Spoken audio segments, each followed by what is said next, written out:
केंद्रीय निवडणूक आयोगाला जाब विचारण्यासाठी जात होतो. या देशातल्या 300 खासदारांना अडवण्याचं महापातक, लोकशाहीसाठी काळा दिवस, याला सर्वस्वी जबाबदार नरेंद्र मोदी सरकार आणि अमित शहा यांचं पोलीस आहे. केंद्र सरकारवरती आणि पंतप्रधानांवरती पंतप्रधानांवरती आपण यावेळेला आरोप करताय. हनुमंतजी, काँग्रेसला आणि खास करून इंडिया आघाडीला नेमकं काय वाटतं हे समजावून सांगण्याचा तुम्ही प्रयत्न केला. हा झाला तुमचा दृष्टिकोन. मात्र ज्यावेळेला सरकारच्या बाजूने आपण विचार करतो त्यावेळेला सरकारला असं वाटतं की विरोधकांनी आंदोलन करत अराजकता पसरवण्याचा प्रयत्न केलाय. विश्वासजी, भाजपला असं का वाटतं?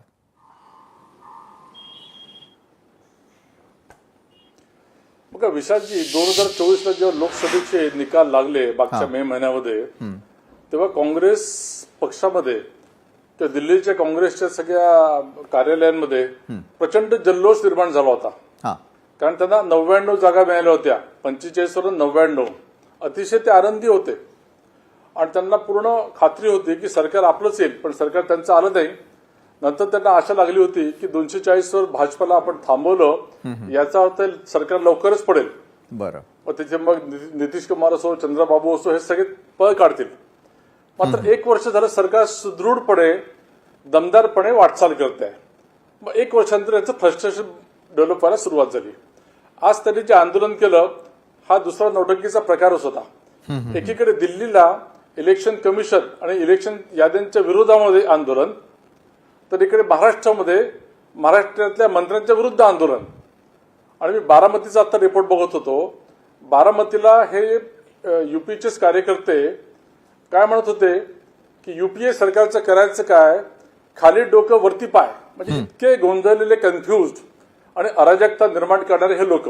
यांना अराजकता का निर्माण करायची आहे?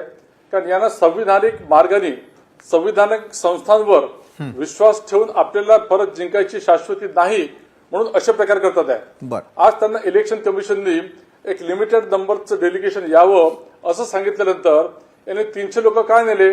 कारण तिकडे त्यांना अराजकता निर्माण करायची होती. जे लॉ अँड ऑर्डरचा प्रश्न निर्माण होतो तर सरकार हे आपलं काम करत असतं. आम्हाला यांच्याकडनं तसं काय चॅलेंज आहे? हो, चॅलेंज काही नाही, फक्त कुठेतरी अराजकता निर्माण करायची. आता कर्नाटकचाच विषय, कर्नाटक सरकारने या राहुल गांधींना नोटीस पाठवली आहे की तुम्ही त्याचं उत्तर द्या. त्यांनी ज्यांचं नाव घेतलं की ज्यांचं नाव 2दा आलेलं आहे, 2दा वोटिंग केलेलं आहे, त्याच्यावर नोटीस आली.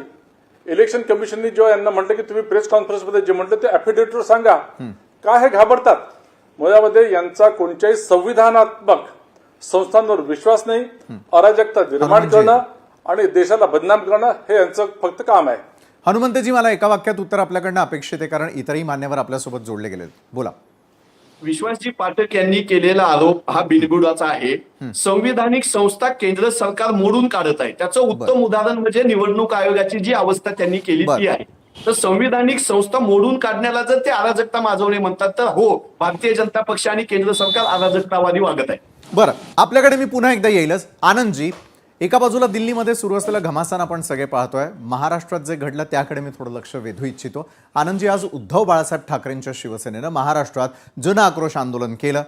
दिल्ली आता वोट चोरीवरती, तर देशभर चर्चा. विरोधकांचं हे जे सगळं काही सुरू आपल्याला पाहायला मिळतंय त्याची मूळ कारणं काय आहेत? म्हणजे आज तुम्हाला महाराष्ट्रातही या ठिकाणी जन आक्रोश आंदोलन का करावं लागलं?